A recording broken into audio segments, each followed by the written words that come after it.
자, 말씀을 나누겠습니다. 로마서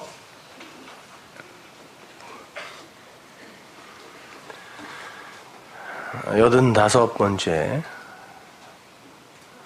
로마서 8장 7절에서부터 11절까지 함께 봉독합니다. 육신의 생각은 하나님과 원수가 되나니 이는 하나님의 법에 굴복치 아니할 뿐 아니라 할 수도 없습니다. 육신에 있는 자들은 하나님을 기쁘시게 할 수 없느니라. 만일 너희 속에 하나님의 영이 거하시면 너희가 육신에 있지 아니하고 영에 있나니 누구든지 그리스도의 영이 없으면 그리스도의 사람이 아니라. 또 그리스도께서 너희 안에 계시면 몸은 죄로 인하여 죽은 것이나 영은 의를 인하여 산 것이니라. 예수를 죽은 자 가운데서 살리신 이의 영이 너희 안에 거하시면 그리스도 예수를 죽은 자 가운데서 살리신 이가 너희 안에 거하시는 그의 영으로 말미암아 너의 죽을 몸도 살리시리라. 아멘. 제가 한국에 와서 아주 유익하게 보는 TV 프로그램이 다큐멘터리 동행이라는 그런 프로그램입니다. 매주 챙겨서 보진 못하지만 특별한 일이 없으면 꼭 아이들과 아내와 함께 그 프로그램을 시청합니다. 그 프로그램은 우리 사회의 가장 밑바닥 1%에 해당하는 극빈자들의 삶을 있는 그대로 취재를 해서 보여주는 그런 다큐멘터리예요. 눈물 없이 볼 수 없는 그런 다큐멘터리입니다. 15년이 넘은 조그만 5인승 승용차 안에서 16살 먹은 장남을 비롯한 8식구가 숙식을 하는 그런 가족도 있었고, 또 사업의 실패로 고3 수험생인 딸과 2살짜리 젖먹이와 함께 영하의 날씨에도 공원 화장실에서 노숙을 하는 그런 40대 가장의 이야기도 봤습니다. 그리고 가난이 싫어서 가출해버린 엄마의 빈자리를 채우기 위해서 학교도 제대로 못 가면서 정신지체 동생들의 뒷바라지를 하며 아빠를 돕는 9살짜리 꼬마아이 이야기도 봤고, IMF 경제위기 때 서울역으로 내몰린 6,000명의 노숙자들의 이야기도 봤습니다. 당뇨와 당뇨 합병증인 간경화로 이미 복수가 남산만큼 그렇게 찬 아빠를 위해서 뒷산에서 나무를 해다가 연탄이 다 떨어져가지고 나무를 해다가 비닐하우스 방을 덮이는 초등학교 6학년 아들의 모습도 봤습니다. 그런 아빠에게 따뜻한 밥을 먹이겠다고 구청에서 나눠준 식권을 아이 둘이 자기들이 안 먹고 아빠가 좋아하는 걸 시켜서 그걸 도시락통에 그대로 쌓아가지고 지들은 찌꺼기만 이렇게 먹고 아빠를 갖다 드리는 그런 그림도 봤습니다. 거기에 소개되는 가족들은 모두 하나같이 정말 죽지 않고 살아있는 게 용하다 싶을 만큼 처절한 사연을 담고 있습니다. 그런데 그러한 처절한 상황 속에서도 그들을 살게 하는 힘이 있었으니 그게 바로 가족 간의 사랑과 신뢰였어요. 어떠한 상황 속에서도 내 자식들만큼은 굶기거나 얼어 죽이지 않겠다라는 그런 아빠와 엄마의 사랑, 그리고 그러한 사랑에 반응하는 아이들의 그 감사와 성숙한 자람, 이런 것들이 그 속에 고스란히 나타나고 있었어요. 그것들이 그들을 웃게 하더라는 것이죠. 반면에 자기 몸 하나 살아보겠다고 가족들을 전부 버리고 도망가는 그런 부모 같지 않은 부모들의 모습들도 왕왕 등장합니다. 그리고 그 부모에 대한 분노와 복수심으로 망가져가는 아이들의 모습이 안타깝게 그려지기도 해요. 대견한 것은 그렇게 버려진 아이들도 열심히 살더라는 것입니다. 살기 위해서. 그런데 전자의 아이들과 후자의 아이들이 내놓는 열심의 질이 달라요. 전자의 아이들은 자기들을 위해 몸이 부서져라 고생하는 부모에 대한 감사의 열심을 부리는 반면, 후자의 아이들은 스스로 살아남기 위해 이를 악물고 열심을 부립니다. 전자의 아이들은 자기들의 부모가 자기들을 그냥 버리고 자기들만의 안위를 위해 살기로 작정을 하면 그렇게 수모를 당하고 고통을 감수하며 살지 않아도 된다는 것을 알아요. 그 어린애들이. 그런데 자기들의 부모가 자기들을 버리지 않기 위해 스스로의 희생을 감수하는 것을 그 아이들이 봅니다. 그런데 후자의 아이들은 자신들의 안위를 위해서 자식들도 초계처럼 버리는 그런 악한 부모의 그림자 안에서 오직 생존을 위해 처절한 몸부림을 하고 있었어요. 저는 그러한 모습들 속에서 우리 아버지 하나님의 사랑과 그 아버지를 알고 그 아버지의 사랑을 아는 그 하늘 자녀들의 모습을 보는 동시에 아버지에게 버림받고 아버지의 사랑과 상관없는 자리에서 스스로 살아남기 위해 죽으라고 몸을 굴려대야 하는 율법주의 신앙인들의 모습을 오버랩시켜서 볼 수 있었습니다. 한쪽은 사랑에 반응하는 열심이고 다른 한쪽은 스스로 살아남기 위한 처절한 몸부림인 거예요. 오늘날 교회의 신앙이 거의 후자에 가깝습니다.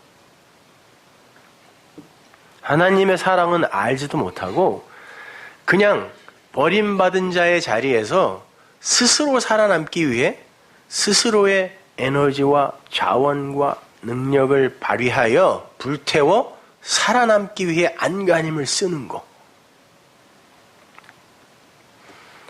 보세요. 둘 다 똑같은 상황이에요. 똑같이 가난하고 똑같이 어렵습니다. 그런데 한쪽에는 부모의 헌신과 사랑, 그리고 그것에 반응하는 아이들의 감사가 있어요. 근데 그런 가정은 그 어려운 환경 속에서도 웃음꽃이 핍니다. 오히려 어떨 때는 그 가난이 부러울 때가 있더라니까요. 제가 그 프로그램을 보면서 그게 없었으면 저들을 저렇게 묶는 어떤 것이 있을까? 있을 수 있었을까? 생각될 정도로. 3살짜리 아이가 하루 종일 삶은 달걀 하나밖에 먹일 수 없는 그 엄마의 미안한 마음을 헤아려서 배가 고픈데 그 엄마한테 배고프다는 말을 안 해요. 카메라 감독이 넌지시 물어봐요. 너 진짜 배 안 고파? 그랬더니 그때 얘기하더라고요. 배고프다고. 근데 우리 엄마 나한테 미안할까봐 배고프다는 소리를 안 해요. 3살짜리 여자예요. 그걸 보면서 그 아이의 양식은 다른 게 아니라 그 엄마의 사랑이구나 라는 걸 볼 수 있었습니다. 삶은 달걀 500개보다 더 그 아이를 배부르게 하는 건 그 엄마의 사랑이었구나라는 거. 홀로 고생하는 아빠를 돕기 위해서 매주 말 고속도로 휴게실에서 설거지 아르바이트를 하는 전교 1등의 여학생의 모습을 보면서 그 아이를 공부하게 하는 건 무슨 쪽집게 과외도 아니고 1:1 개인 과외도 아니고 그 아버지에 대한 감사구나 이런 거예요. 근데 부모의 사랑이 빠진 냉기만 흐르는 가난은 너무나 춥고 어둡더라고요. 그리고 그러한 냉기를 뚫고 스스로 살아남기 위해 몸부림치는 가족들의 모습 속에서는 섬뜩한 살기까지도 느껴져요. 복수심 이런 거. 그렇게 보면 기실 우리에게 중요한 건 상황이나 환경이 아니라 사랑이요 신뢰라는 것이 자명해지는 거예요. 똑같은 상황인데 어떤 이들의 가정 속에서는 그것이 그들을 묶는 힘이 되고 어떤 가정에서는 살기로 변하더라는 것입니다. 겉으로 보여지는 현상이 우리의 희로애락을 결정하는 게 아니라 그 표피 안으로 흐르는 사랑과 신뢰가 그것을 결정한다는 걸 우리는 알 수 있어요. 하나님은 당신의 백성들에게 이 역사를 경험하게 하시면서 바로 그 아버지의 사랑과 은혜 그리고 그것에 감사함과 찬송함으로 반응하는 아들들과의 그 관계를 가르치기 원하세요. 진짜 너희들을 행복하게 하고 기쁘게 하는 것은 어떤 것인지 경험하고 오라는 것입니다. 거기에서 생명이 잉태되고 거기에서 행복과 기쁨과 안식이 발출된다는 걸 알려주시기 원하시는 거예요. 우리에게. 중요한 건 외부적인 현상이나 환경이나 상황이 아니라 아버지와 아들 간의 올바른 사랑의 관계라는 거예요. 진짜 행복, 진짜 기쁨은 그 한 마음, 그 참 마음에서 주어지는 영적 생명에서 기인한다라는 것을 이 모형인 세상 속에서 가르치고자 하시는 것입니다. 근데 여러분이 그 하나님에 대해서 알지도 못하고 그 하나님의 사랑도 모르는 상태에서 이 세상에서 너무 행복하면 안 된다니까요.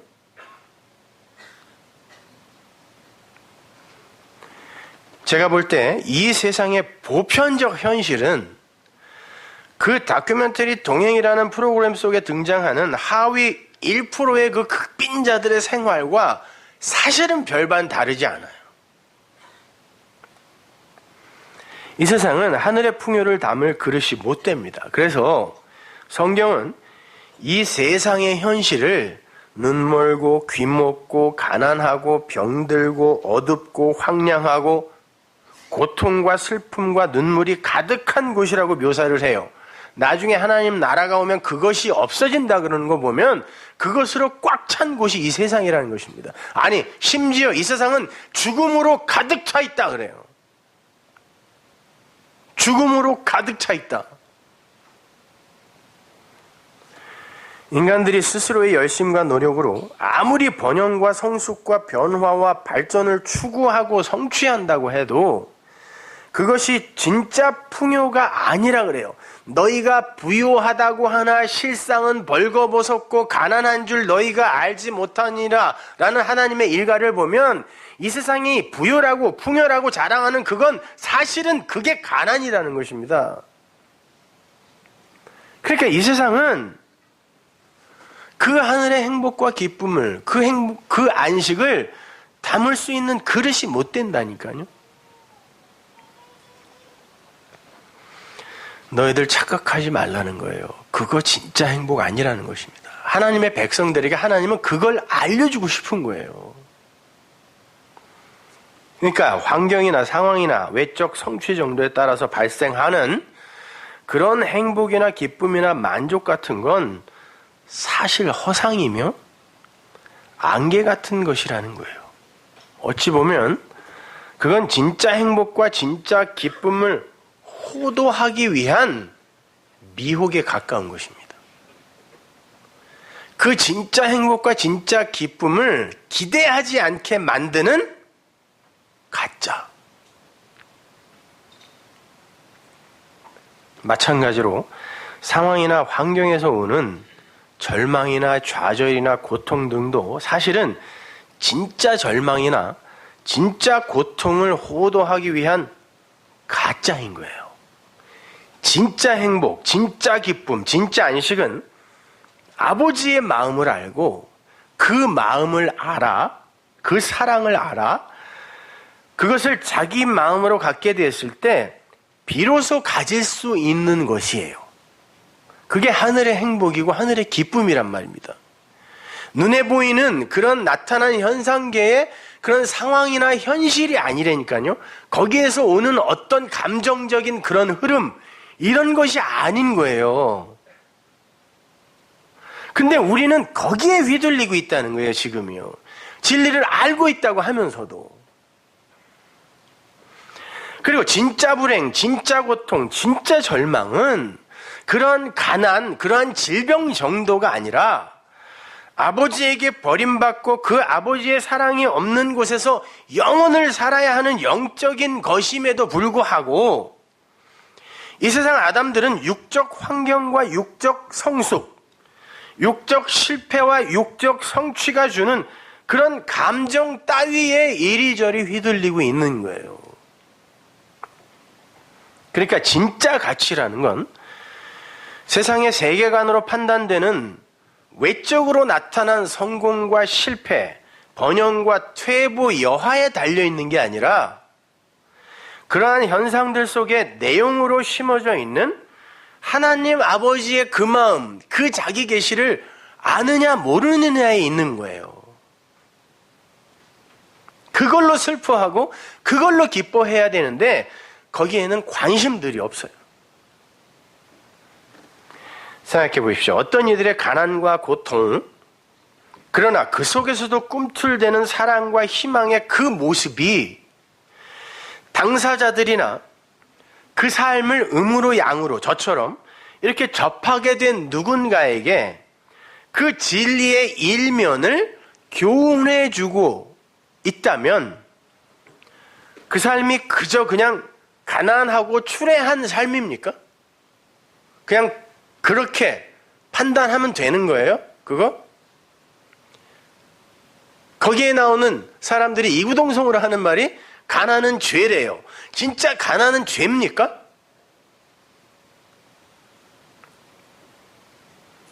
일견 이해가 가요. 얼마나 힘들면 그렇게까지 이야기할까? 그러나 그 가난이 진짜 죄입니까? 아니, 이 세상은 그 가난을 악으로 규정해요. 그래서 그리로 빠지면 안 되는 것이라고 하는데 그게 정말 죄이며 악입니까? 가난은 꼭 어두운 것이어야 하나요?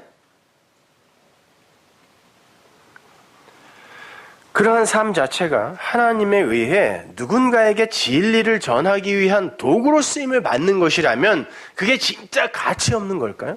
아니, 이 세상의 삶은 찰나라며요. 영원에 불과함은 찰나라면서요.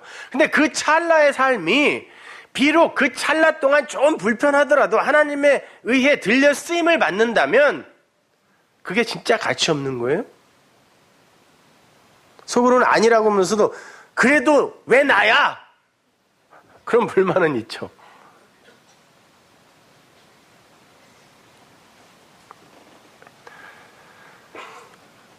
물론 당사자들은 힘이 들겠지만 이 인생이라는 것이 영혼에 비한 찰나에 불과한 것이라는 확신이 있다면 먼지에 불과했던 어떤 존재의 삶이 하나님의 그 진리 계시에 사용되는 것 자체가 영광입니다. 그걸 독사라 그래요. 그게 영광이에요. 하나님에 의해 그렇게 어떤 처지에서건 쓰임받는 거, 그걸.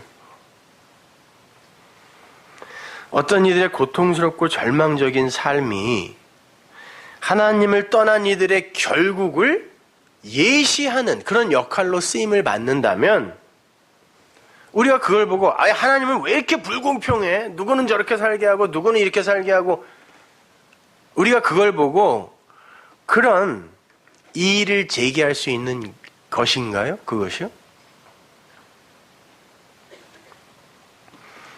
아닙니다. 이 현상계의 모든 현상과 상황들은 단지 하나님의 자기 계시와 그분의 영광을 위해서만 존재하는 거예요.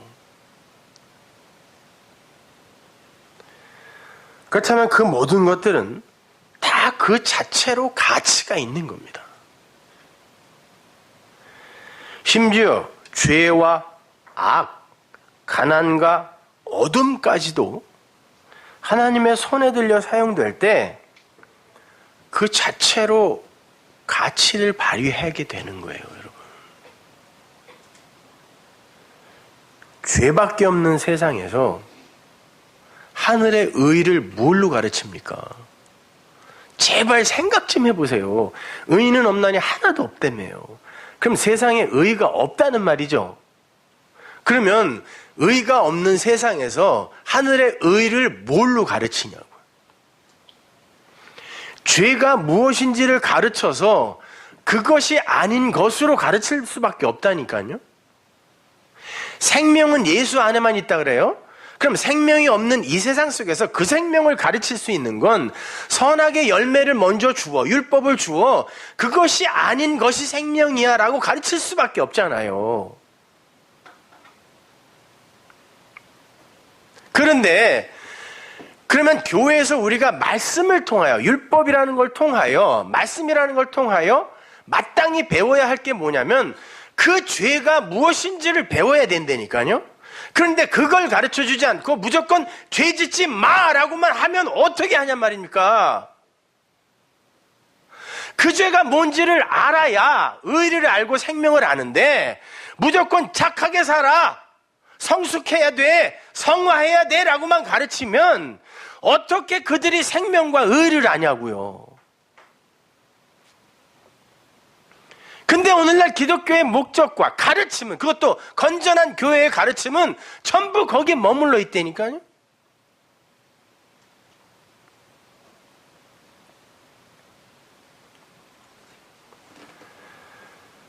율법도 성전도 죄도 악도 예수도 하나님의 손에 들려서 하늘의 묵시를 계시하는 데 사용되면 그 자체로 가치 있는 거예요. 그 죄가 아니고 그 율법이 아니고 여러분들이 어떻게 진리를 압니까? 그러면 그건 나에게 가치 있는 거잖아요. 그랬을 때 그게 나와 상관없는 죄가 되어 나는 용서의 상태가 되는 거 아닙니까?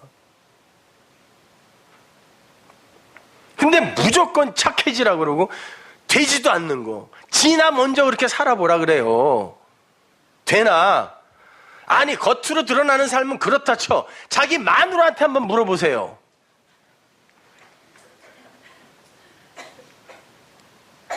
우리 마누라한테 물어보지 말고 그렇다고 또 큰일 납니다. 아니, 그건 기독교의 목적이 아니에요. 그냥 종교의 목적지예요. 아담들의 목적이라니까요. 그거는 인간 보편의 자존심 챙기기.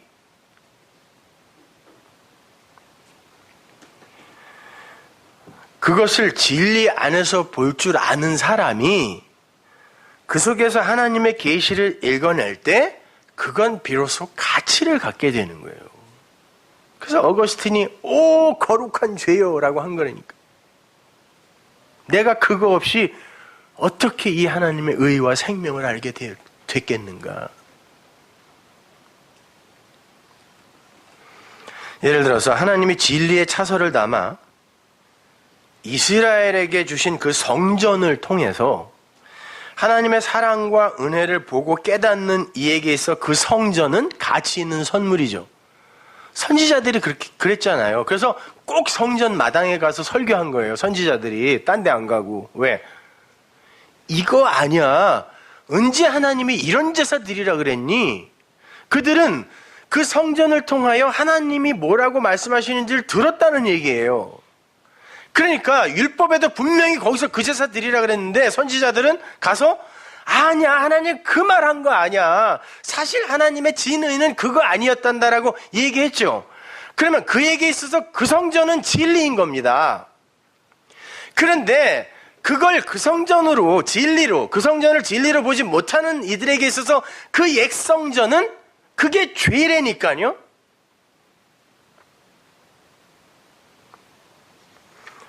거기서 안 나오면 죽는 거예요. 하나님은 그들이 그 성전에서 행하는 일을 갖고 악이라 그래 버렸어요. 그걸 찔내요 가시라 그랬다니까요. 그리고 거기서 나오라 그랬어요. 내 말을 듣고 나오라고. 근데 어떤 이들은 그 속에 들어가서 그 진리를 거기서 누리더라는 것입니다. 그 성전 안에서. 그러니까 마치 예수가 어떤 이들에게는 살려주는 돌, 산돌이 되는 반면에 어떤 이들에게는 거치는 돌, 멸망시키는 돌이에요. 진짜 그 직역을 하면. 어떤 이들에게서는 예수가 멸망시키는 돌이 되는 거예요. 그 예수는 곧 성경이라며요. 그러니까 어떤 이들에게서는 성경이 사는 생명의 책이 되는데 요한계시록 20장. 어떤 이들에게 있어서는 심판의 책이 된다니까요. 성경이 딴 책 아니고 몰명경 이런 거가 아니라 성경이에요. 계시록에서 이야기하는 그 책들은 성경이라니까요. 어떤 이들에게 있어서는 성경이 66권이 돼요. 책들. 근데 어떤 이들에게 있어서는 이거 뭐 다 그 얘기네? 단어도 다 그 이야기고 아니 심지어 문자 하나가 다 그 복음만 그 진리만 얘기하고 있네 라고 하면 그 책은 단수이고 생명이란 말입니다.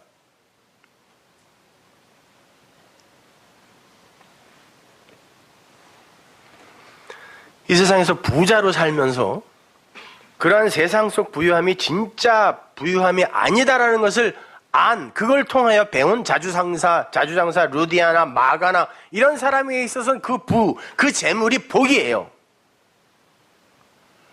그러나 그것이 전부인 양 그것만으로 그것에 자기를 의존하려고 했던 어리석은 부자에게 그 재물은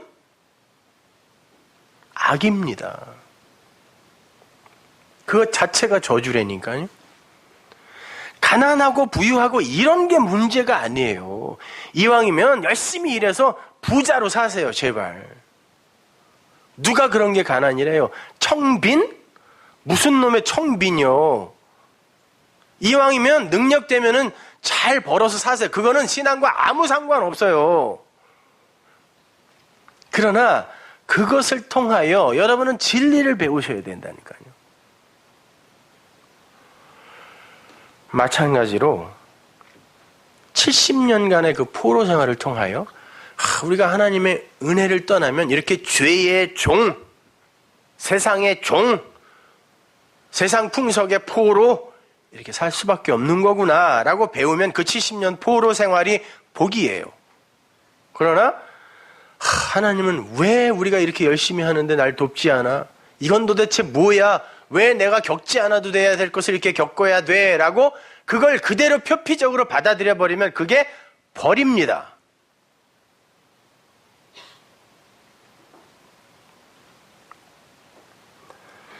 그러니까 우리가 육의 눈으로 인식하는 그 팩트 속에서 진짜 내용인 진리의 팩트를 읽어내지 못하면 우리는 죄 속에 살다가 죄 속에 죽는 게 되는 거예요.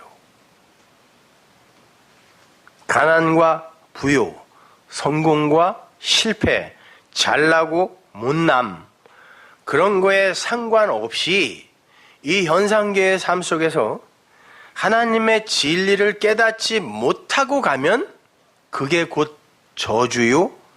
그 어떠한 상황 속에서 살다가 간다 할지라도 그 속에서 그 하나님의 사랑을 배우고 가면 그게 복이에요. 그렇게 이 세상 모든 것이 진리가 될 수 있는 것이요. 이 세상 모든 것이 죄가 될 수 있는 거예요. 눈에 보이는 대로 인식하고 행동해버리면 그 모든 것이 죄요, 악이 되는 거고 그 속에 있는 하나님의 마음과 뜻을 읽어내면 모든 것이 복이요, 선물이요, 사랑인 거예요. 성경에 보면 믿음과 소망과 사랑이라는 말이 자주 나오죠. 근데 가장 중요한 건 뭐라 그래요? 사랑이라 그럽니다. 믿음이라는 건 보지 못하는 것들의 증거라 그래요. 그러니까 믿음의 대상은 그 내용은 보이는 게 되면 안 되는 거네요. 근데 성경이 뭐라 그러냐면 하나님은 믿음이다 그래요. 하나님은 믿부시다가 호테오스 호피스토스예요. 그러니까 하나님의 이름이 믿음이네요. 그러니까 믿음의 내용이 하나님이라는 거예요. 근데 그 하나님은 안 보이니까 믿음의 내용이 하나님이에요. 그러면 여러분이 무엇을 믿는다, 내 안에 믿음이 있다라고 하면 여러분이 하나님이 여러분에게 주신 그 어떤 것들 속에서 그 하나님을 알았다는 뜻이에요. 내 안에 믿음이 있다라는 말은.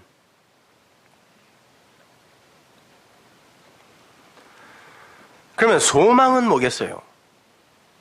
소망은 우리가 생각하는 것처럼 우리가 마음으로 바라고 바라는 어떤 것, 알지 못하는 어떤 추상적인 형이상학적인 어떤 것이 아니에요. 소망은.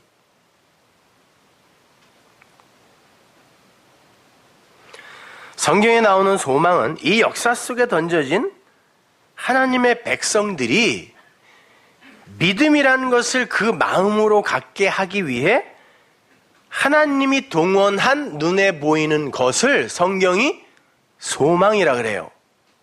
다시 한번, 소망이라는 건 아직 내 눈에 보이지 않는 내가 바라는 어떤 것, 그런 추상적인 감정이나 기대를 이야기하는 게 아니라 하나님이 우리에게 보이지 않는 하나님을 믿음으로 갖게 하기 위해 눈에 보이는 것으로 동원한 어떤 것을 소망이라 그래요. 제가 나중에 창세기에서 다시 한번 자세히 설명해 드릴 건데 그러니까 여러분 창세기 책하고 요한계시록 책은 반드시 한 5번씩 읽으세요.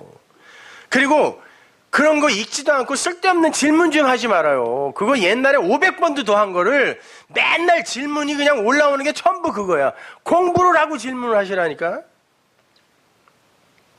소망이 그거예요. 창세기에 보면 소망이란 단어가 첫 번째 거기서 나오는데 거기서 눈에 보이는 것으로 나온다니까. 그래서 사도 바울이 그러는 거야. 눈에 보이는 소망이 그 소망이 맞니라고 이야기하는 거예요. 바울은 창세기를 명확히 알고 있었던 거예요. 그러니까 그 소망은 하나님이 눈에 보이지 않는 하나님을 설명하기 위해 동원한 모형이잖아.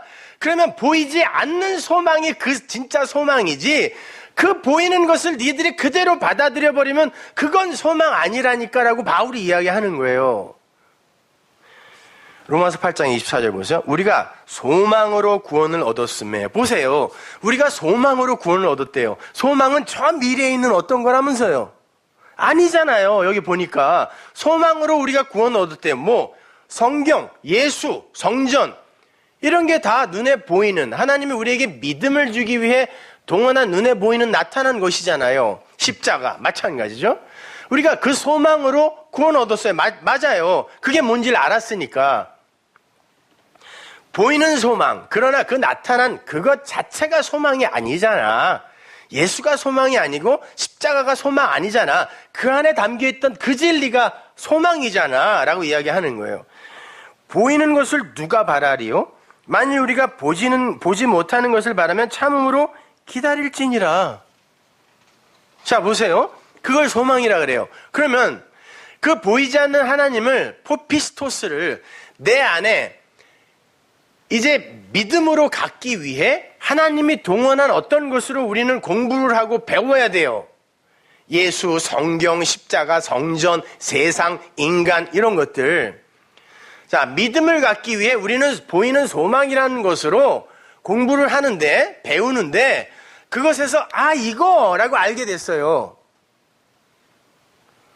그래, 그거구나. 이 눈에 보이는 그 소망이 눈에 보이지 않는 그 소망이구나 라고 알게 되면 그걸 믿음이라 그러고, 그걸 하나님에게 이게 그거죠 라고 고백하고 다른 이들에게 흘리면 그걸 사랑이라 그래요. 이 정의들을 똑바로 알고 계시라고요. 아무 데나 가서 믿음, 소망, 사랑 이런 얘기 하지 마시고 그걸 사랑이라 그래요, 성경이. 그래서 믿음, 소망, 사랑은 이 천지가 있을 동안에 영원히 있어야 돼요. 그죠? 그러나 하나님 나라가 완료되면 믿음, 소망은 없어지죠. 사랑만 남는 거예요. 마찬가지예요. 믿음, 소망, 사랑이 항상 있을 것인데 그 중에 제일은 사랑이라고 한 건 그 믿음과 소망으로 이 사랑이 되려는 거 아닙니까? 그래서 믿음, 소망, 사랑 중에 제일은 사랑이라고 하는 거예요. 근데 사실은 다 같은 거잖아요. 고린도전서 13장 13절. 그런즉 믿음, 소망, 사랑 이 세 가지는 항상 있을 것인데 그 중에 제일은 사랑이라. 무슨 말인지 아시겠죠? 이거요. 바로 이러한 관점으로 죄의 모양으로 오셨다고 하는 예수 그리스도를 보실 수 있어야 되는 거예요.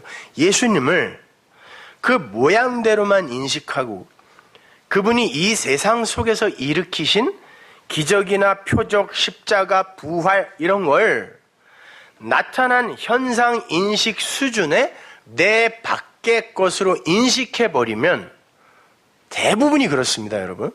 대부분이 그건 내 거가 아니라 예수님이 나와 무관하게 내 밖에서 행하신 어떤 것이라고 여겨요. 그리고 그걸 믿는다 그래요, 자기가. 그걸 자기가 믿는다 그래요. 그러면 그건 내 밖에 있는 대상이 되는 거예요. 진리는 그 여러분 밖에서 대상이 되면 여러분을 못 살립니다.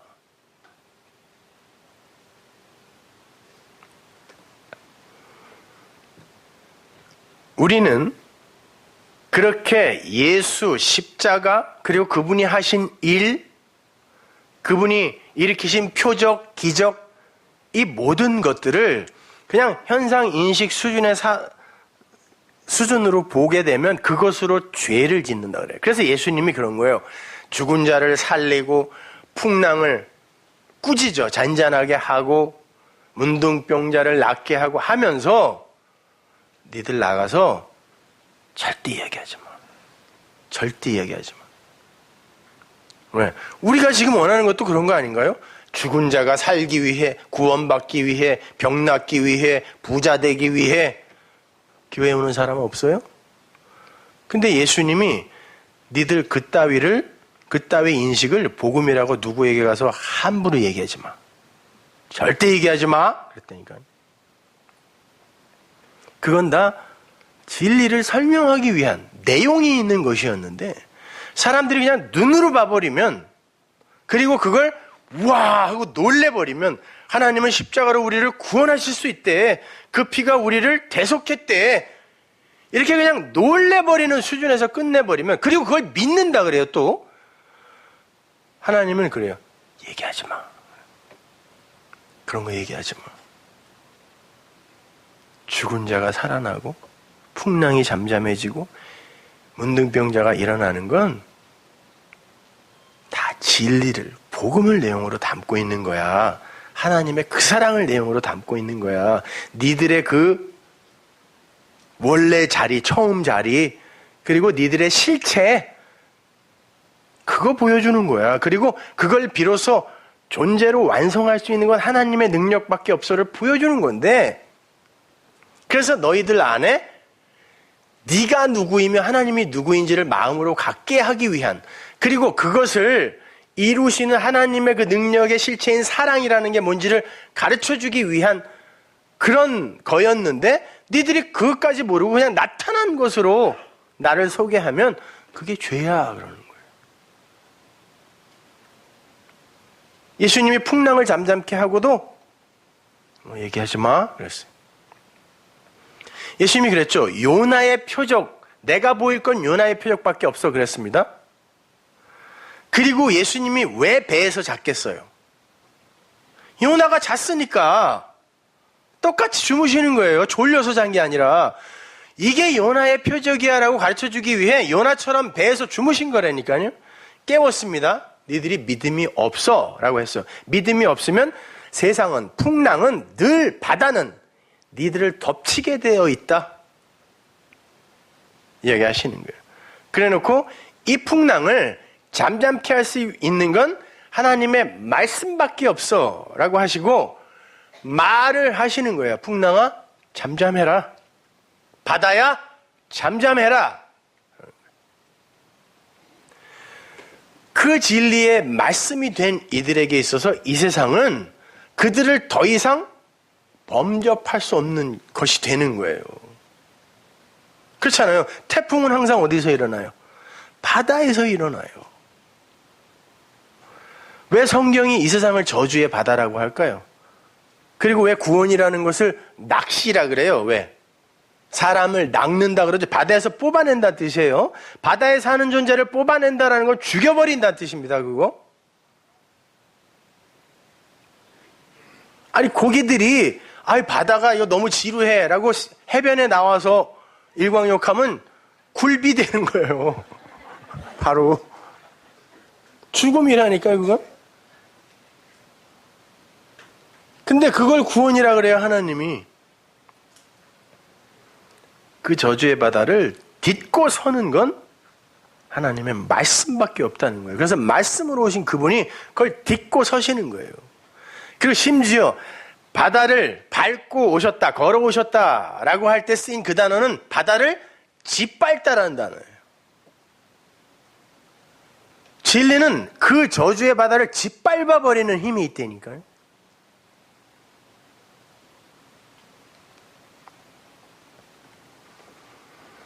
그렇게 여러분이 그냥 성경, 예수, 십자가 이런 걸 그냥 표피적으로만 봐버리게 되면 그것이 여러분을 죽이는 사단, 뱀이 되는 거예요. 뱀의 말.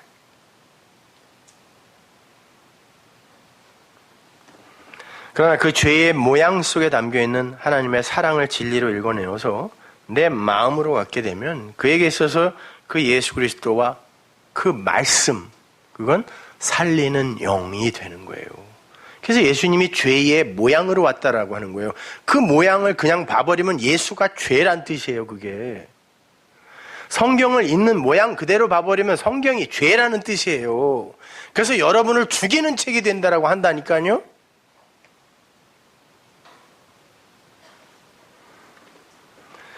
그리고 그 말씀을, 그 살려주는 영을 내 안에 갖게 되면 내가 또 그걸 흘릴 수 있잖아요. 그럼 내가 살려주는 영의 역할을 하는 사람이 돼요. 오늘 본문의 얘기가 그거예요. 육으로 죽고 영으로 산다는 얘기가 그 이야기라니까요.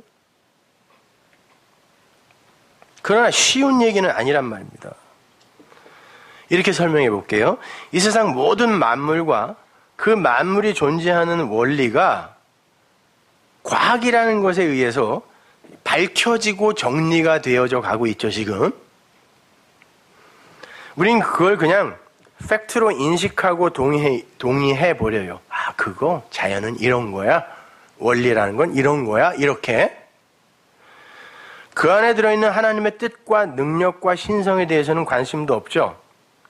그러한 이 세상을 이렇게 축약해서 모양으로 만들어 놓은 게 뭐예요? 그 호코스모스를 뭐라고 그런다 그랬어요, 성경이? 헬라 사람들이? 성전이라고 읽는다 그랬죠? 그러니까 이 세상을 그대로 이렇게 축약해 놓은 게 성전이에요. 근데 예수님이 자기가 성전으로 오셨다 그러네요? 그리고는 뭐라 그러냐면 이 성경이 예수인 나에 대해서 기록했다 그래요? 그러면 세상, 성전, 성경, 예수는 다 똑같은 내용을 담고 있네요? 그리고 똑같은 껍데기를 갖고 있는 거예요. 그죠? 여러분이 이 세상을 그대로 인식을 하고 이 세상의 희로애락, 그러한 현상과 환경과 사건에 그냥 묶여버리면 여러분은 그냥 세상의 종으로 사는 거예요. 세상 풍속을 좇는 자가 되는 거거든요. 그러면 그냥 그 자체가 멸망이란 말이에요. 마찬가지로 여러분이 성경을 그렇게 세상을 표피로 보듯 그냥 성경을 여러분이 갖고 있는 상식으로 표피로 보아서 그걸 그냥 행해버리면 그것이 여러분이 세상에 묶이는 거예요.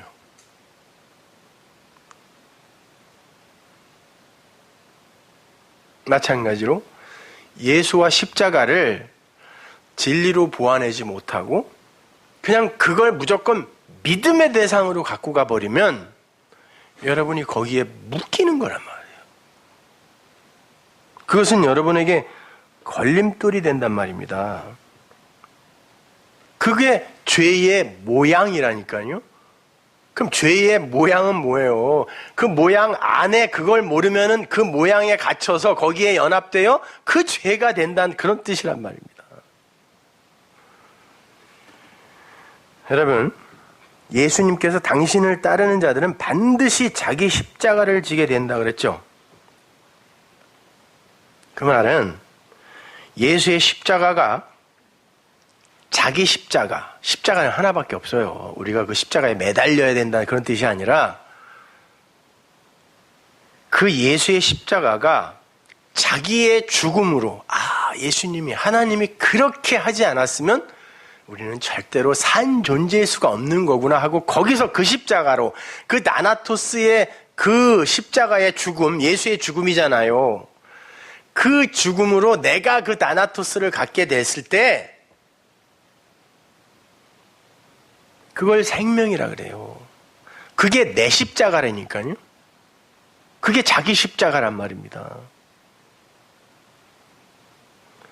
반드시 나에게 있어서 그 자각과 그 인식과 그 경험이 있어야 돼요. 상관없이 무슨 십자가, 보혈 이야기는 다 하는데 그냥 마디 맘대로 막 살아, 괜찮아, 그게 다 한 거야, 이거는 아니라니까요.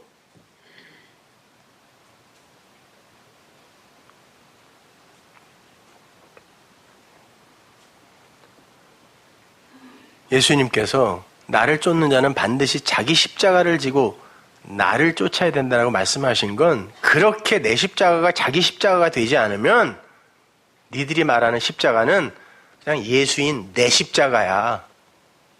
근데 그게 네 십자가가 아니잖아. 넌 죽는 거야, 이런 뜻이에요.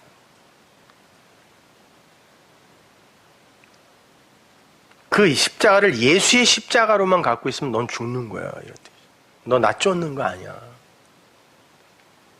그게 자기 부인이라니까요. 나는 그렇게 내 존재를 주장할 수 없는 자구나가 자기 부인이야. 그걸 아는 게 허벅지를 찔러가며 부인해야 돼, 부인해야 돼 이게 아니라 부인 돼요? 그게 자기 주장이지 자기 부인입니까?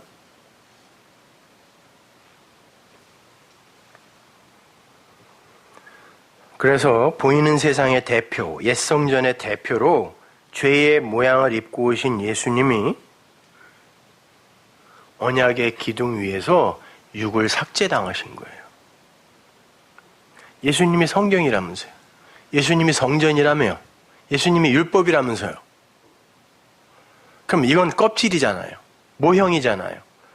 그럼 내용이 진짜야 라는 걸 증거하기 위해서는 이 모형은 사라져야 되네요. 당연히 그러니까 예수가 죽어야죠.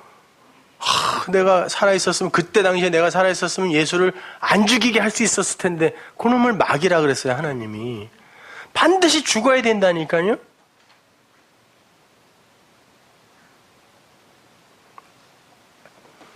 아니 안 죽으면 내가 끌고 가서 죽여야 되는 게 예수란 말입니다.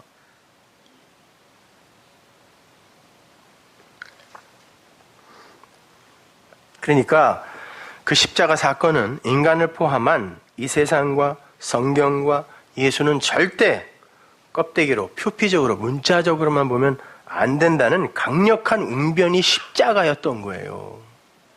언약의 기둥 위에서 이 육은 삭제된다. 봐. 라고 죽여버린 거예요. 거기서 율법이 죽고 성전이 죽고 예수가 죽었어요. 성경이 죽었다니까요. 우리 눈에 보이는 인간이 눈으로 보는 그 표피적인 성경, 그게 율법이잖아요. 그게 죽었단 말이에요. 거기서. 그래서 이 세상과 인간과 성경의 대표로 오신 주님의 육신이 십자가에서 도육당한 거예요. 성전도 그 이야기고 성경도 그 이야기고 예수도 그 이야기 하는 거고 이 세상도 그 이야기예요. 이거 현상계 나타난 거 이거 헛거야. 다 진공이야. 사실은 꾹 눌러보면은 하나님의 법칙, 말만, 정기력의 법칙만 없어지면 원자는 다 그냥 진공이야. 허공이야. 이거 없는 거야. 이거 알고 가는 거라고요. 그러니까 여기에 묶이지 마. 근데 그 여기에는 나도 들어가 있다니까요. 이 몸뚱아리도. 그러니까 이게 진짜 아니라고. 이게 진리 아니라니까요. 이거. 그 내 안에 있는 그 말, 그 말씀, 그 복음, 그 하나님, 그 사랑. 그게 내 생명이란 말이에요. 진짜 생명.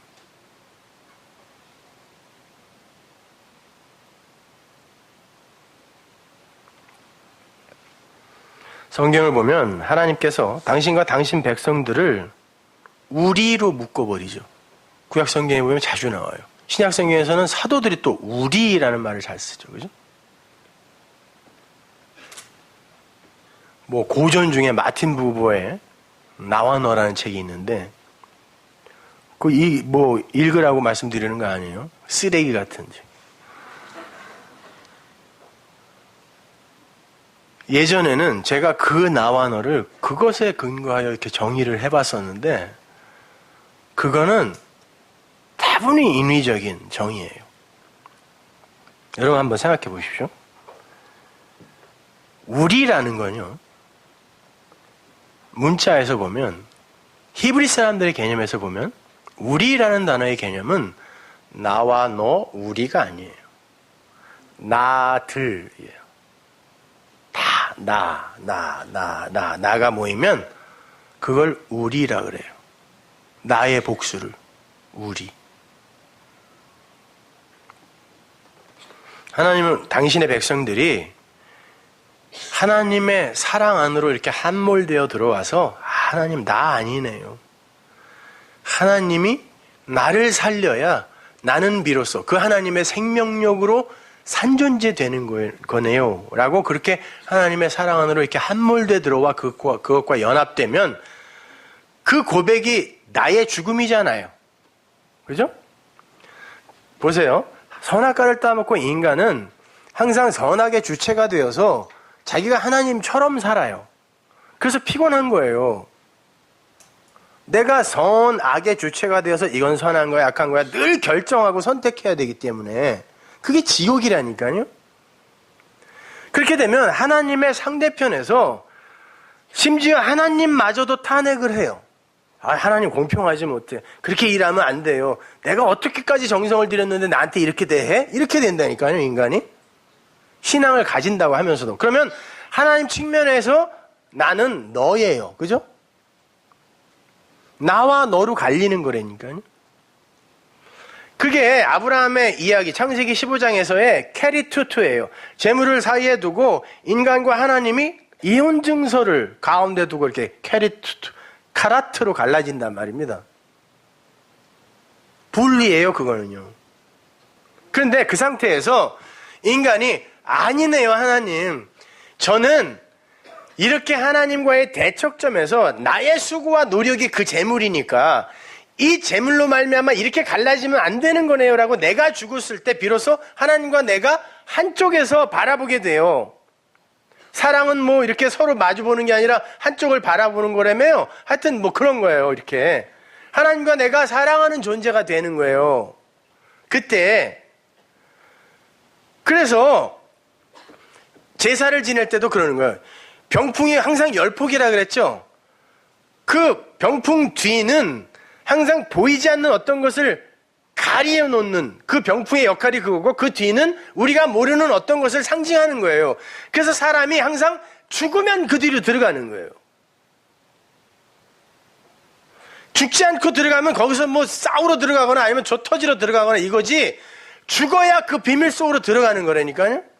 그 열폭은 뭐냐면 휘장이 열폭이었어요. 그래서 병풍을 열폭으로 만든 거거든요. 여러분이 죽지 않으면 그 하나님의 묵시, 그 보이지 않는 하나님 편으로 넘어갈 수가 없어요. 그렇게 넘어가면 하나님과 내가 나가 돼요. 그때 그걸 성경이 우리라고 한다니까요.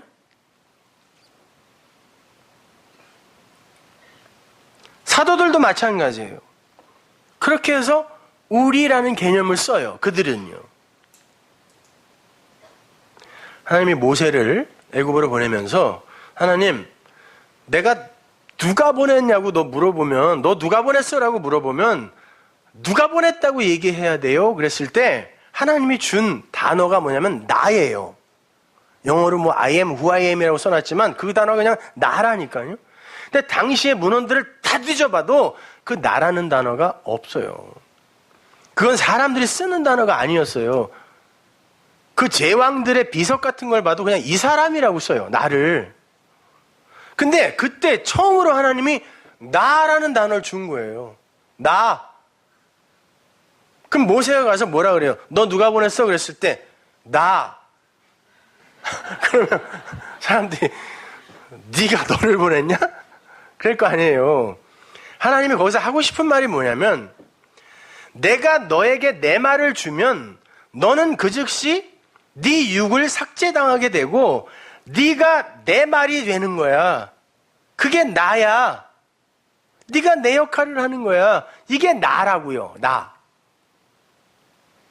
하나님 이름이 나라는 말이 아니라 그 나. 요한복음에 나오는 예수님이 말씀하신 나는 전부 그 나예요. 예수 나가 아니라.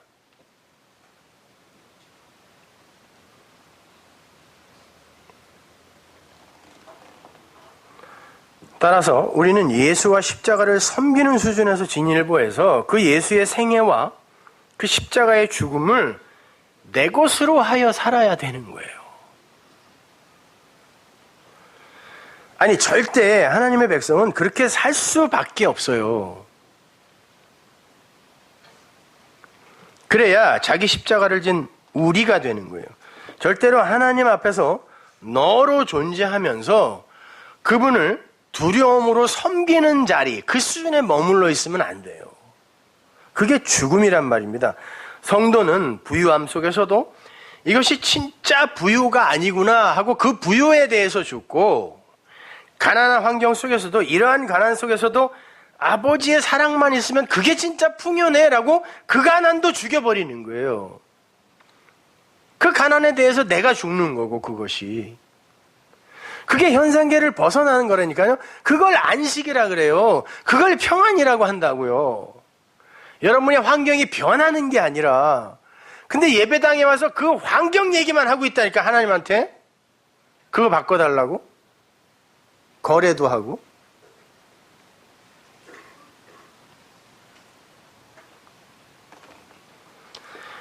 그렇게 보이는 세상에 휘둘리면 그것이 육의 생각으로 사는 거고, 그것을 오늘 본문이 뭐라 그러냐면 하나님의 원수라 그래요. 그 원수라는 단어, 에크드라라는 단어는 에크드로스의 여성형이거든요. 그러니까 같은 단어예요. 성만 다른데 그 에크드로스라는 단어는 히브리 사람들이 사탄이라는 단어하고 혼용하던 단어예요. 사탄이라는 말이에요. 그거 사단이야. 그게 대적자야. 육신의 생각, 육신, 이 호코스모스의 세상, 현상계에 머무는 거, 그게 사단이야. 그러는 거야. 그게 사단이야. 하나님의 대적자야 라고 하는 거예요. 그럼 대적자면 뭐예요? 너네요. 그게 하나님의 반대편에 재물을 사이에 두고 서 있는 거니까 그게 너잖아요. 그걸 사단이라 그래요. 그러니까 십자가를 저기다 두고 열심히 나의 유익을 위해 섬기는 그들이 뭐예요?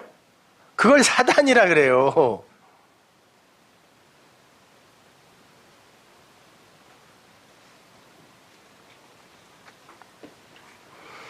그러면 우리의 육신은 절대로 하나님 앞에 가지고 가면 안 되는 거잖아요.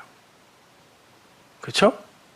반드시 버리고 가야 하는 거예요. 어떻게 버릴 수 있어요?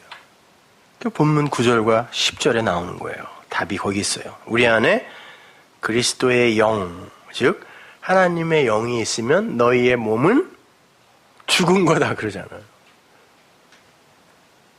너희 몸은 죽은 거야. 그때부터 하나님이 그거 안 봐 그러는 거죠. 근데 그거를 빛나고 성숙하게 만드는 게 기독교라는 게 말이 되냐고요. 네 안에 진리, 내 말이 있으면 니들의 몸은 이제 죽은 거야. 근데 우리는 그 몸으로 뭔가를 자꾸 만들어내자, 업적을 쌓자, 성취하자, 이렇게 이야기하고 있어요. 이렇게 가르치고 있다니까요. 하나님이 보는 건 영이래요. 하나님 거니까 그것만. 난 내 것만 봐. 내 것만 찾아. 그것만 가치 있는 거니까. 그래서 내게 네 안에 있으면 그 몸은 나 이제 안 봐. 이게 몸이 죽었다라고 하는 거예요. 근데 그 몸을 롤모델 삼아, 그리고 어떤 이의 롤모델이 되기 위해 열심을 부리는 걸 신앙생활이라고 합니까?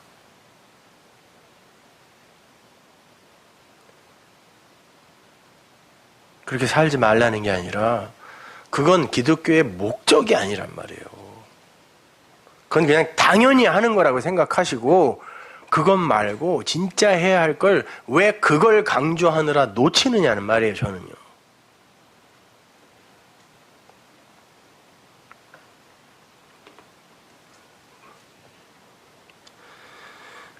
그러니까 세상도 그렇고 인간도 그렇고 그 세상과 인간과 하나님에 대한 기록인 그 성경도 그렇고 그 성경에 그 말씀의 화육으로 오신 예수도 그렇고 모두 죽어야 하는 게 맞는 거예요. 그래서 예수가 죽은 거예요. 대표로. 그래야 세상 안에 담긴 그 인간 안에 담긴 물론 성도지만 또 성경 안에 담긴 예수 안에 담긴 하나님의 마음, 그 아가페의 사랑, 그 진리만이 남는 우리가 될 수 있단 말이다. 그걸 연합이라 그래요. 눈에 보이는 것에 대해 죽고 보이지 않는 하나님의 사랑에 대해 사는 거예요. 거기에 참된 안식이 있고 참된 행복이 있고 참된 기쁨이 있는 거예요. 마치 극한의 가난 속에서도 아비의 그 훈훈한 사랑에 의해서 그 멋진 인생의 스토리를 만들어내고 있는 그 어떤 이들처럼 나는 엄마만 있으면 돼. 엄마 나 하루에 달걀 하나만 먹어도 돼. 대신에 나 보육원에만 보내지 마. 그에게 양식은 그 어미의 사랑이라니까요. 우리가 이 세상에서 그거 배우는 거예요. 야, 사람이 온 천하를 얻거든. 온 천하라고 번역이 된 그 단어가 호코스모스거든요. 온 세상, 뭐예요? 성전, 율법, 호코스모스. 그래, 율법적으로 니들이 완벽하게 됐다고 치자. 사람들이 평가할 때. 그리고 지 목숨을 잃으면 그게 뭔 유익이니? 그랬다고요. 하나님이.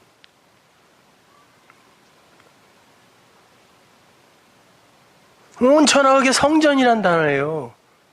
그러니까 성경을 니들이 완전히 마스터했다고 치자. 그리고 목숨을 잃으면 뭔 유익이냐?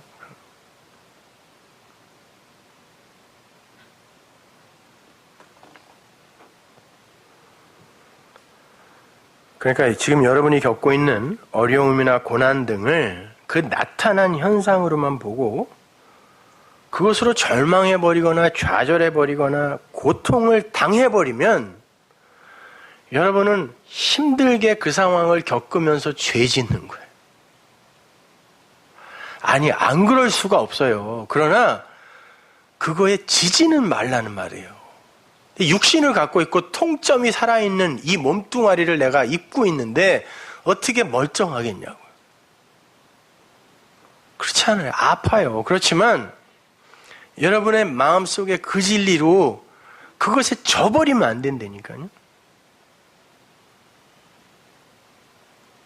그냥 살아있어야 된다니까.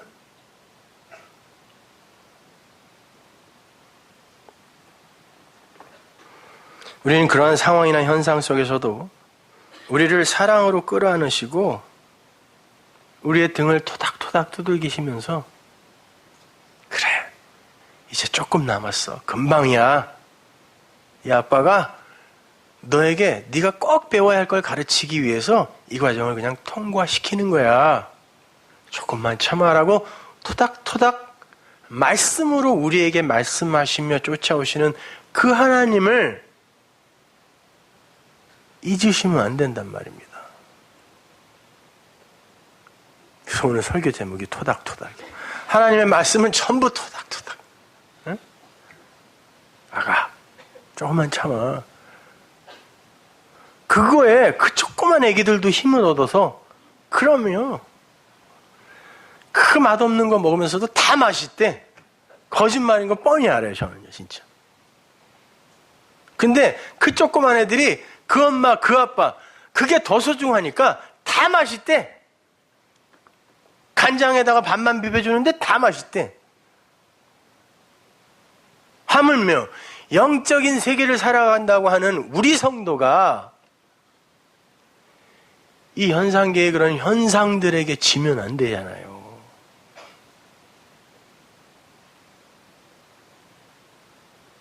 여러분 정말 그렇게 힘드시면 자존심 상해하지 마시고 저한테 얘기하시라니까요. 드디어 내가 한국에 왔잖아요. 나 이제 기타 들고 미사리도 갈 수 있고, 아, 미국에서는 안 됐어, 그게. 어디든 가능하다니까. 내가 그냥 진짜 어디 가서 라이브 가수를 뛰더라도 내가 그 상황에서 내 묘면하게 해드릴 테니까. 아, 그게 우리끼리 서로 가족이라는 의미 아니겠어요? 그것으로 혼자 우울증 걸려가지고 그러면 교회가 뭐냐고요, 도대체가.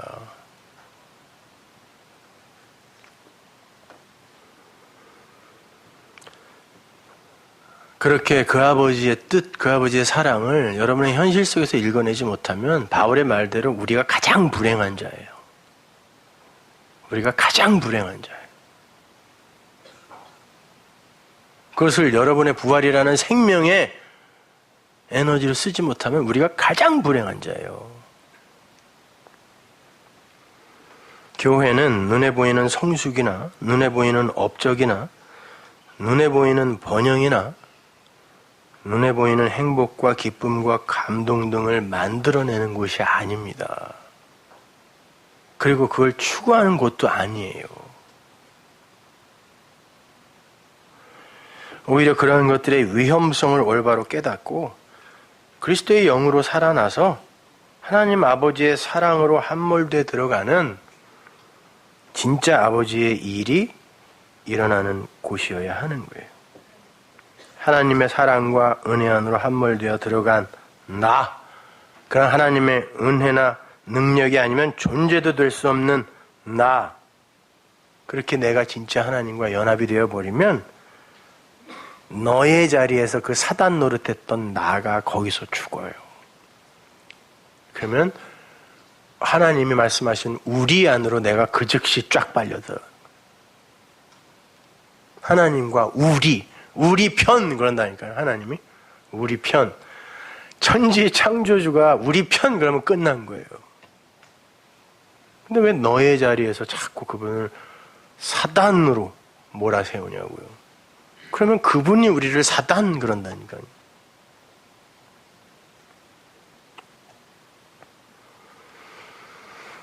그래서 바울이 그러는 거예요. 그 그리스도의 영이 네 안에 제대로 들어가면 그 너가 죽은 거야. 그 몸이, 그 소마가 죽은 거야. 그러는 거예요. 중요한 건 그리스도의 영이야. 하나님의 영이야. 라고 말씀하시는 거예요. 마태복음 16장 21절 보세요. 이때로부터 예수 그리스도께서 자기가 예루살렘에 올라가 장로들과 대제사장들과 서기관들에게 많은 고난을 받고 죽임을 당하고 제3일에 살아나야 할 것을 제자들에게 비로소 가르치시니 죽어야 산다라고 이야기를 했어요. 그랬더니 베드로가 예수를 붙들고 가나야 가로되, 이거 꾸짖었다는 뜻이에요. 예수님이 폭풍을 꾸짖을 때 썼던 그 단어. 예수님을 그렇게 꾸짖었다는 거예요. 네가 지금 정신이 있어 없어 이렇게. 꾸짖어 가로되 주여 그리 마옵소서. 이 일이 결코 주에게 미치지 아니하리이다. 그런 방법은 아니잖아요. 그거요. 왜 자꾸 미련한 소리를 하세요? 그 방법 아니잖아요. 라고 이야기하는 거죠. 그때 예수님이 돌이키시매. 이 돌이키시매가 이렇게 돌아서 봤다는 뜻이 아니라 그의 말을 뒤집어 엎어라는 뜻이에요. 네 말은 틀렸어. 이런 의미예요. 돌이키시매. 베드로에게 이르시되 사단아 이 마귀 새끼야 이런 말이 아니라 베드로야 그게 대적하는 거야. 그게 사단이야 라고 이야기하는 거예요. 아직도 내가 그렇게 가르쳤는데 그 수준밖에 안 되니 이놈아 이게 아니라 베드로야 그걸 사단이라 그래. 이렇게 이야기해요. 그걸 사단이라 그래. 너는 나를 넘어지게 하는 자로다. 내가 하나님의 일을 생각하지 아니하고 도리어 사람의 일을 생각하는도다. 여기도 나오죠. 육신의 생각, 사람의 생각, 하나님의 생각 나오죠. 그죠? 이에 예수께서 제자들에게 이르시되 아무든지 나를 따르려거든 자기를 부인하고 자기 십자가를 지고 나를 쫓을 것이니라. 니들 나를 그냥 왕삼아 어떻게 내가 너희들에게 구원이나 주고 생명이나 주고 그런 존재로 그냥 저 밖에 두고 나를 섬기면 사단되는 거다. 내 죽음이 네 죽음이 되지 않으면 그건 내 십자가야. 네 십자가 아니야. 누구든지 제 목숨을 구원코자 하면 잃을 것이요 누구든지 나를 위하여 제 목숨을 잃으면 찾으리라. 여기서 나를 위하여가 나 때문에예요. 나 때문에가 뭐라고 했어요 아까? 그 내가 내 몸이 죽고 그러한 내 육신의 생각들 지금 베드로처럼 이렇게 나의 이 호코스모스의 세상 속에서의 이 육의 어떤 안위와 유익을 위해 존재하는 그 하나님 이거 아니고 그렇게 생각하는, 그렇게 추구하는 그 아담, 그 몸이 죽고 그렇게 하나님의 은혜와 사랑 안으로 함몰된 그 나 때문에 네 네페시가 죽으면, 네 푸시케가 죽으면 그게 복이라는 거예요. 그게 생명이라는 거예요. 그게 사는 거야. 그러나 지금 이 베드로처럼 이 코코스모의 세상 속에서 네 목숨을 위해 신앙생활을 한다면, 네 구원 위해 신앙생활을 한다면 넌 반드시 잃을 거야. 그런 말이에요. 그 나. 그걸 여러분이 이해하셔야 된단 말입니다. 복음은 아주 심플해요, 여러분. 육으로 죽어야 영으로 살아요. 육으로 심어야 영으로 거둡니다. 율법으로 죽고 진리로 사는 거예요. 행위로 죽고 하나님의 말씀으로 사는 거예요. 선악과 패러다임 하에 인간으로 죽고 하나님의 은혜 안에서 영으로 사는 겁니다. 그 복음이에요, 그것이. 그래야 비로소 굿뉴스, 유앙겔리온, 복된 소식이 되는 거예요. 요한복음 6장 63절 보세요. 살리는 거는 뭐예요? 영이니 육 아니에요. 니들 행위 아닙니다. 니네 몸 아닙니다. 살리는 건 영이다. 육은 무익하대요. 그러니까 죽여야죠. 근데 어떻게 죽는다 해서 오늘 본문에서 영이 네 안에 들어오면 죽는 거래요. 그거는 너희에게 이른 말이, 내 로고스가, 그 말씀이 영이고 생명이야 그러잖아요. 그럼 그 말씀이 여러분 안에 있으면 여러분은 산 거고, 여러분의 몸, 이 육은 이미 하나님 앞에 삭제된 거예요. 그럼 너무 그걸로 하나님 앞에 뭐 이래야 우리 아버지가 기뻐하시겠지, 거기에 너무 이렇게 묶이지 마세요. 열심히들 하자고요. 그래서 따뜻한 교회, 사랑이 넘치는 교회, 이런 평가도 우리 좀 한번 받아보자고요. 맨날 뭐 말씀만 공부해갖고 대가리만 큰 교회, 나 이런 소리만 들어갖고, 그렇게 좀 살지 말아요 제발. 언제 내가 그러라 그랬어요. 그러니까 욕은 다 내가 먹어 그냥. 그렇게 사시되 그거는 우리가 하나님 앞에 내 열매로 가져갈 수 있는 게 아니다라는 거, 그거는 명심하시고 가라고요. 요한복음 5장 24절. 내가 진실로 진실로 너희에게 이르노니 내 말을 듣고, 내 말씀, 내가 로고스를 니들이 듣고 나 보내신 이를 믿는 자는, 그걸 들으면 나 보내신 이를 믿는 거예요. 여기서 나 보내신 이는 말씀입니다. 그 말씀을 믿는 자는 영생을 얻었대요. 그리고 심판에 이르지 아니하나니 사망에서 생명으로 옮겼느니라. 이 말이 뭐냐면 from 사망 to 생명이 아니라 through 사망 in 생명이에요. 죽어서 산 거야 이런 말이에요.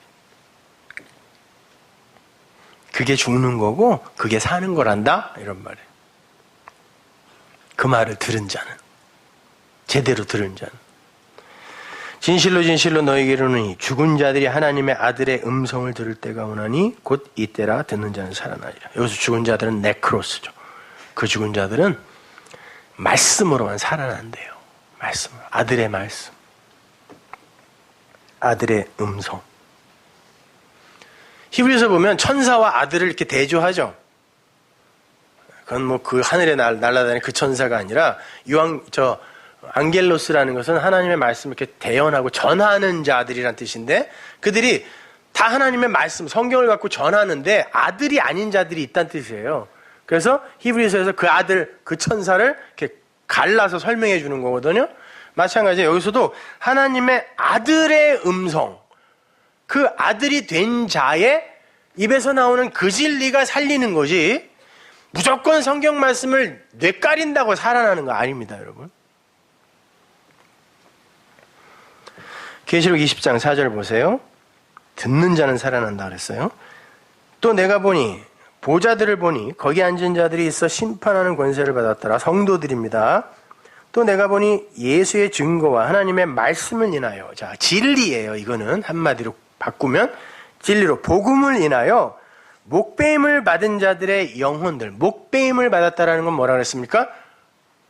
내가 내 삶의 주체로 사는 선악과 패러다임 하에 아담들의 목이 말씀에 의해 잘리더라는 거예요. 그러면 어떤 머리가 가서 붙어야 되겠네요? 예수. 그 머리가 가서 붙은 자들, 그러니까 자기의 주체성, 자기의 존재, 스스로 존재됨을 하나님에게 이렇게 차압당한 자들이라는, 죽은 자들이라는 거예요, 그게. 영혼들과 또 짐승과 그의 우상에게 경배하지도 아니하고 이마와 손에 그의 표를 받지도 아니한 자들이, 그들이 산 자예요. 살아서 그리스도로 더불어예요. 그죠? 그 진리와 더불어, 그 진리가 그 안에 있으면 그들이 1000년 동안 왕노릇한다 그러죠. 이거 여러분 얘기입니다. 천이라는 것은 충만의 수니까 하나님의 진리가, 율법이 진리로 성취되어서 하나님의 백성들이 이렇게 살아나는 그 기간을 천이라 그래요. 나중에 무슨 어떤 기간, 그 시점부터 1000년이라는 그 기간이 있다는 그런 뜻 아니에요. 자, 그 기간 동안에 여러분이 1000년 동안 왕노릇 한다네요. 근데 그들은 어떤 자들이래요? 목배임을 받은 자들이래요. 자기의 주체성을 하나님에게 빼앗긴 자들, 몰수당한 자들이에요. 하나님이 그 머리가 된 자들이 그들이 왕이래요. 그런데 그 나머지 죽은 자들은 네크로스예요. 역시 그렇게 살아나지 못한 자들은 1000년 동안 무슨 수를 써도 못 살아난다. 못 살아나더라. 그러니까 이는 첫째 부활이라. 그러니까 여러분이 첫째 부활한 거죠. 살아났어요. 첫째 부활한 거예요. 이 첫째 부활에 참여하는 자들은 복이 있고 거룩하도다. 둘째 사망이 그들을 다스리는 권세가 없고 도리어 그들이 하나님과 그리스도의 제사장이 되어 1000년 동안 또 나와요. 그리스도로 더불어 왕노릇한대요. 그 진리가 있으면 그들이 왕이래요. 그 목이 잘려 내가 머리 둘 곳이 없다라고 답답하여 그렇게 외쳤던 그 예수님이 머리로 드디어 붙을 어떤 이들이 생겨난 거예요. 그래서 그 하늘의 왕이신 그분이 머리니 이들도 왕이네요. 그런데 현실은 이래요. 그러니까 이 현실이 현실이에요. 성경이 말하면 이 현실이 현실입니까? 성경이 말하는 그 진리의 현실이 현실이잖아요. 여러분의 현실은 어떤 것을 설명하기 위한 모형이라니까요. 그러면 여기에 묶이면 안 된다는 거잖아요. 거기에 묶이는 걸 죄라고 하고.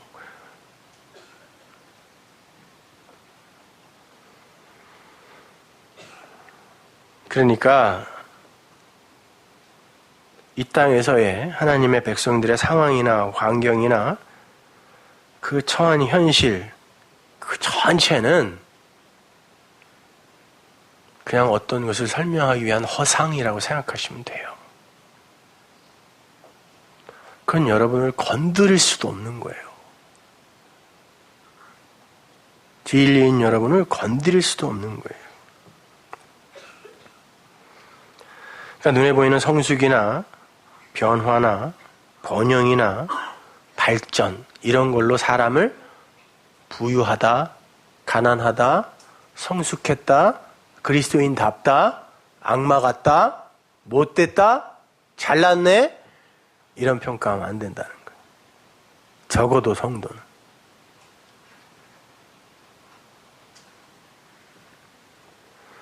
아울러 그런 것을 신앙의 목표로 삼아서도 안 되는 거예요. 성령은 우리 안에 들어오셔서 그러한 변화나 성숙을 도모하시는 게 아니라 우리가 하나님의 은혜가 아니면 죽어 마땅한 자라는 올바른 자인식을 갖게 하는 거예요. 그리스도인이라는 건 다른 이들보다 훨씬 착하고 성숙하고 훌륭한 존재가 된 이들이 아니라 그리스도만 의지하는 자를 그리스도인이라 그래요. 성경은 그들을 의인이라 그래요.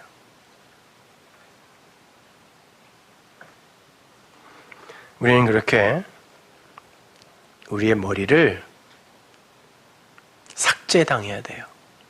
참수당해야 돼요. 그래서 말씀을 좌우의 날선 검이라고 하는 거예요. 우리들의 삶의 주체가 되어버린 하나님 처럼의 자리에 올라가 버린 우리의 머리를 자르러 오시는 거예요. 그 진리의 말씀이 나나토스를 죽이는 것입니다. 그러면 비로소 진짜 머리가 붙어요. 그러면 그들을 머리라 그래요. 진짜 머리. 그렇지 않은 자들은 머리가 되지 않으면 뭐가 돼요? 두 개밖에 없어요, 이 세상엔. 꼬리밖에 없어요. 성경이 이 세상을 저주의 바다라 그러죠. 아랫물이라 그래요. 그 아랫물에서는 이 인간들이 진리, 그 머리로 살지 않고 자기들의 몸, 꼬리를 동력으로 하여 살아요. 그래서 하나님이 그 꼬리를 반드시 잘라버려야 되는데 그래서 머리가 될지언정 꼬리가 되지 말라고 하는 거예요. 그 꼬리를 자르기 위해서는 그 바다에서 낚아 올려야 된다니까요. 그럼 잠시 퍼덕이다가 죽어요. 그러면 하나님이 그걸 살았다 그래요. 그러니 쉬워요, 이 삶이. 그러니까 말씀은 한마디로 토닥토닥이라니까요. 야, 아니잖아. 그게 현실 아니잖아. 내가 지금 의도하는 목적이 있잖아. 그건 모형이잖아. 그걸로 네가 가야 할, 도달해야 할 목적지가 있잖아. 거기에서 넘어지지 마. 토닥토닥. 오늘 말씀도 다 토닥토닥. 그 죽은 거야. 니네 몸은 죽은 거야. 근데 왜 거기에 묶여? 네 몸에 장애가 있어? 그거 너에게 진리를 설명하기 위해, 그리고 너를 보는 다른 이들에게 진리를 설명하기 위해 내가 준 거야. 네 실수로 그거 너에게 간 거 아니야. 질병, 가난, 마찬가지야. 재물, 그것도 마찬가지야. 토닥토닥.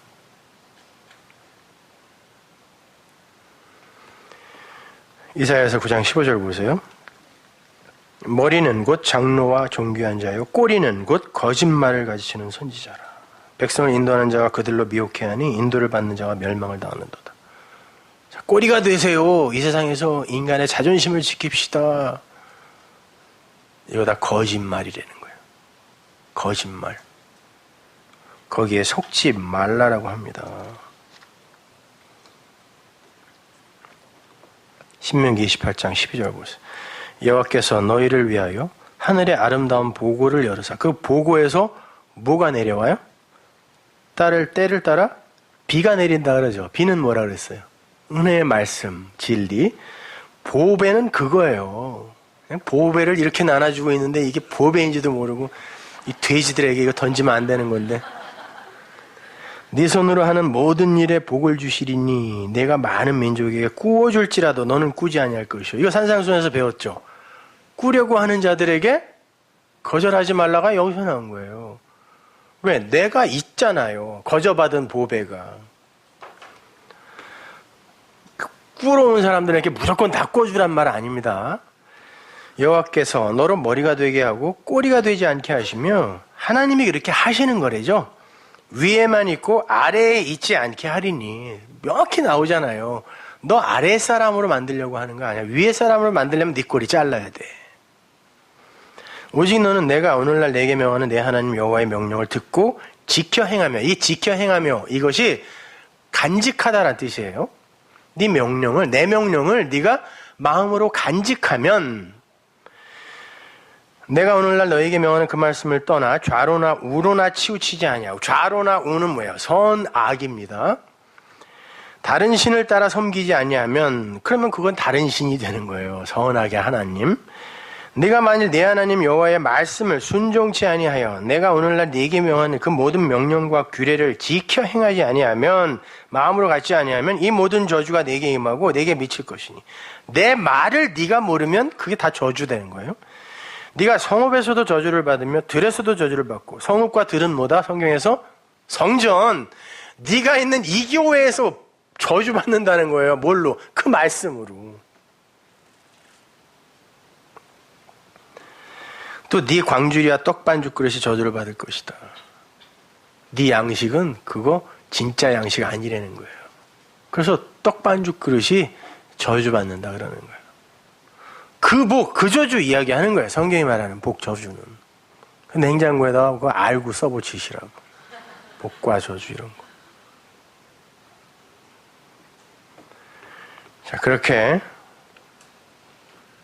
여러분은 하나님의 말씀에 의해 여러분의 목을 참수당하셔야 돼요. 근데 그게 맞는 거예요. 말씀은 바로 여러분의 그 현실을 똑바로 보게 하여 위로하는 거예요. 토닥토닥 이렇게.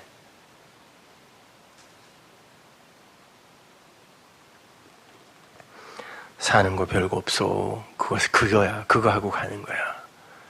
예수를 네 머리로 앉히는 거야. 그리스도를 네 머리로 앉히는 거야. 그거 배우고 가라고.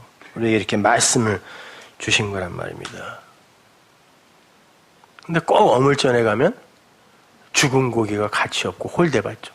살아서 펄펄 뛰는 게 비싸요. 그죠? 우리 애들이 지 엄마를 닮아서 그런지 생선을 그렇게 좋아해요. 그래갖고 어디 가면 이렇게 그 어물전 같은 데를 이제 가요. 가락시장 같은 데나 아니면 좀 부산에도 그 한번 가봤는데 자갈치. 실망했어요. 나 굉장히 기대하고 갔는데 너무 지저분하더라고요. 저 제주도에 거기도 가보고 또 하여튼 많이 가봤어요. 근데 거기 보면은 죽은 고기는 반값이에요. 돌아가신 광어 반값 이렇게 써놨더라고요. 거기다가 그 돌아가신 거 한참 생각했는데 죽은 거는 반값이에요. 항상 그게 세상의 가치관이라니까요. 근데 하나님 나라에서는 안 그래요. 그렇게 죽어야 이게 진짜 보배야 그래. 이게 진짜 생명이야 그런다니까요. 여러분, 그러한 세상의 평가나 판단이나 이런 거에 절대 주눅 들지 마세요. 세상은 이 세상에서 죽으면 쓰레기 취급해요. 근데 하나님은 안 그래요. 그래, 그렇게 죽는 게 맞아. 근데 그거 아닌 진짜 기쁨, 그거 아닌 진짜 선, 그거 아닌 진짜 안식, 그거 아닌 진짜 행복, 내가 니들 위해 준비해놨다. 니들은 이미 거기 사람이야. 그거 가르쳐주는 게 우리 신앙생활이야. 딴 거 없어요. 성경 통해서 우리는 그거 하나 배웠으면 오늘부터 더 찢어 발겨도 돼. 그거 갖고. 뭐 필요 있어요, 성경이. 산천초목이 다 성경인데. 근데 그걸 모르니까 그렇게 많이 써서 줘야 되는 거예요. 근데 그게 다 뭐냐면 그거 하나하나 증명해 주는 거예요. 난 매주 그 똑같은 걸 똑같이 이렇게 증명해 줘야 되니 뭔 팔자냐고 이게. 그거밖에 없어요. 그거 아셨으면 된 거예요, 여러분. 너무 그냥 그 지적 호기심, 그 지적 허영심의 충족 이런 걸로 성경들 보려고 하지 마세요. 내가 글 쓰는 것들 보면 딱 알아. 어떻게 이 사람들이 성경을 공부하고 있는지. 그런 거 하지 마세요. 그거 하나 가졌으면 그냥 자유하게 그 진리로 잘 사시면 됩니다. 기도하겠습니다.